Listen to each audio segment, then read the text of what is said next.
Ward सल्लागार समिती झोपडपट्टी पुनर्वसन आणि सुधारणा।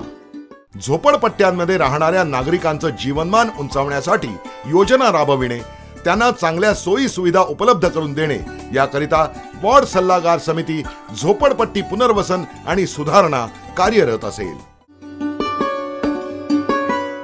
प्रभागातील झोपडी धारकांची यामध्ये 1 जानेवारी 1995 पर्यंतची, 1 जानेवारी 2000 पर्यंतची व त्यानंतरच्या झोपडी धारकांची माहिती संकलित करणे। प्रभागातील झोपडपट्टीमध्ये आवश्यक मूलभूत सुविधा जसे की सार्वजनिक शौचालय, सुरळीत पाणी पुरवठा, वीज पुरवठा, सांडपाणी व्यवस्था उपलब्ध आहेत किंवा कसे याबाबत माहिती घेणे व यापैकी काही सुविधा उपलब्ध नसल्यास संबंधित प्राधिकरणाकडे पाठपुरावा करणे। झोपड्या वाढू नयेत याकरिता कायम जागृत राहणे व नव्याने निर्माण होणाऱ्या झोपड्यांना वेळीच प्रतिबंध करणे अथवा संबंधित प्राधिकरणास माहिती पुरविणे। प्रभागातील झोपडपट्टीमध्ये नागरिकांचे आरोग्य उत्तम राहील याकरिता मोफत आरोग्य तपासणी व उपचार शिबिरांचे आयोजन करणे। प्रभागातील झोपडपट्टी धारकांना झोपडपट्टी पुनर्वसनाकरिता शासन, महानगरपालिका, सिडको, MIDC राबवित असलेल्या योजनांची माहिती पुरवणे व मार्गदर्शन करणे। प्रभागातील झोपडपट्ट्यांमध्ये राहणाऱ्या मागासवर्गीय नागरिकांच्या कल्याणासाठी शासन, महानगरपालिका राबवित असलेल्या विविध कल्याणकारी योजनांची माहिती पुरवून लाभ मिळवून देण्यासाठी प्रयत्न करणे। वॉर्ड सल्लागार समिती रस्ते, पदपथ व गटारे। शहराची प्रथमदर्शनी ओळख ज्यामुळे होते अशा रस्ते, पदपथ व गटार यासारख्या महत्त्वपूर्ण नागरी सुविधा बाबींकडे नियोजनबद्धतेच्या दृष्टीने लक्ष ठेवण्यासाठी वॉर्ड सल्लागार समिती रस्ते, पदपथ व गटारे कार्यरत असेल। प्रभागातील एकूण पदपथ, डांबरी, कॉन्क्रीट रस्ते, गटारे इत्यादींची माहिती संकलित करणे। प्रभागातील एकूण पदपथ, डांबरी, कॉन्क्रीट रस्ते, गटारे इत्यादींच्या किरकोळ दुरुस्तीची आवश्यकता असल्यास त्या संबंधीची माहिती पुरविणे व दुरुस्तीबाबत पाठपुरावा करणे। प्रभागातील दुभाजक आयलंड सुशोभीकरणासाठी खासगी कंपन्या, व्यापारी यांना प्रोत्साहित करणे। प्रभागातील पदपथ, रस्त्यांची दैनंदिन साफसफाई, नाले गटारांची दैनंदिन, साप्ताहिक, पंधरवडा, मासिक साफसफाई होते की नाही, त्यामधून निघालेल्या कचरा, घनमातीची योग्य ठिकाणी विल्हेवाट लावण्यात येते की नाही याबाबत सतर्क राहून वस्तुस्थिती संबंधित प्रशासनाच्या निदर्शनास आणून देणे व पाठपुरावा करणे। वॉर्ड सल्लागार समिती व्यसनमुक्ती कार्य। विविध व्यसनांमुळे वैयक्तिक हानीसोबतच सामाजिक हानीही होते। याकरिता विविध व्यसनांपासून मुक्तता लाभून आरोग्य संपन्न समाज निर्मितीसाठी वॉर्ड सल्लागार समिती व्यसनमुक्ती कार्य कार्यरत असणार आहे। लोकांनी व्यसनांपासून दूर राहणे या दृष्टीने व्याख्याने, पथनाट्ये अशा प्रकारचे जनजागृतीपर कार्यक्रम वॉर्ड पातळीवर आयोजित करणे। प्रभागातील पानपट्ट्यांवर गुटखा सारख्या बंदी असणाऱ्या वस्तूंची विक्री होणार नाही याची काळजी घेणे तसेच अल्पवयीन मुलांना अशा वस्तूंची विक्री होणार नाही याबाबत दक्षतापूर्वक लक्ष ठेवणे।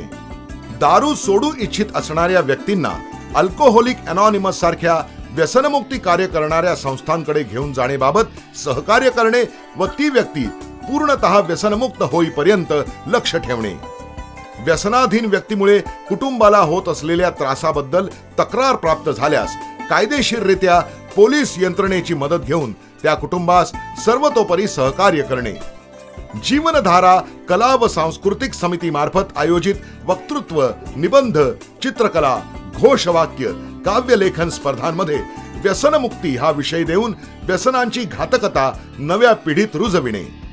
शाळा महाविद्यालयांमध्ये व्यसनांचे दुष्परिणाम दाखवून देणारे कार्यक्रम, उपक्रम राबविणे व यातून नव्या पिढीपुढे व्यसनमुक्तीचे दुष्परिणाम मांडणे, त्यांची मनोभूमिका तयार करणे।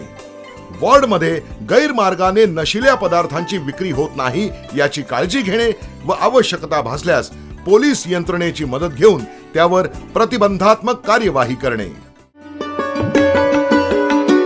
वॉर्ड सल्लागार समिती निवडणूक। मतदान हा प्रत्येक नागरिकाचा हक्क आहे हे ध्यानात घेऊन निवडणूक प्रक्रिया निकोप व शांततापूर्ण रीतीने पार पडावी या दृष्टीने जीवनधारा वॉर्ड सल्लागार समिती निवडणूक कार्यरत असणार आहे.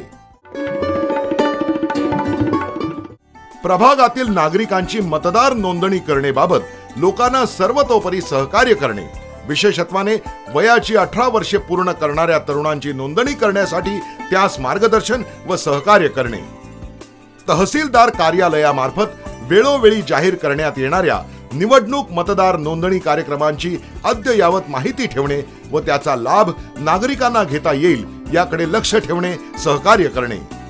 प्रभागातील अनोंदित मतदारांची संख्या जास्त असल्यास तहसीलदार कार्यालयास विनंती करून नोंदणी शिबिर आयोजित करणे. प्रभागात निवडणूक, पोटनिवडणूक जाहीर झाल्यास मतदार यादी प्राप्त करून घेणे, यादीनुसार प्रत्यक्ष लोक त्या जागेवर राहत असल्याची शहानिशा करणे व त्यानुसार कार्यपद्धती आखणे. मतदारांच्या स्लिपचे वितरण घरोघरी जाऊन करणे व त्यांना उमेदवार, पक्ष यांच्या जाहीरनाम्याचे वितरण करणे. मतदारांशी म्हणजेच नागरिकांशी केवळ निवडणुकीपुरता संबंध न ठेवता नियमित संपर्क ठेवावा, जेणेकरून नागरिकांना प्रत्यक्ष मतदानासाठी आवाहन करणे त्यांच्यासाठी अधिक आपुलकीचे असेल.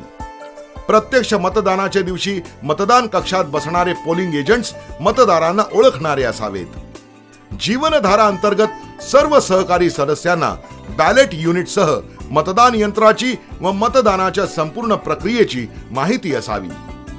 निवडणूक अधिकारी यांची कर्तव्ये व कार्ये, त्याचप्रमाणे निवडणूक प्रतिनिधी, उमेदवार प्रतिनिधी यांचे अधिकार याची संपूर्ण माहिती ठेवावयास हवी.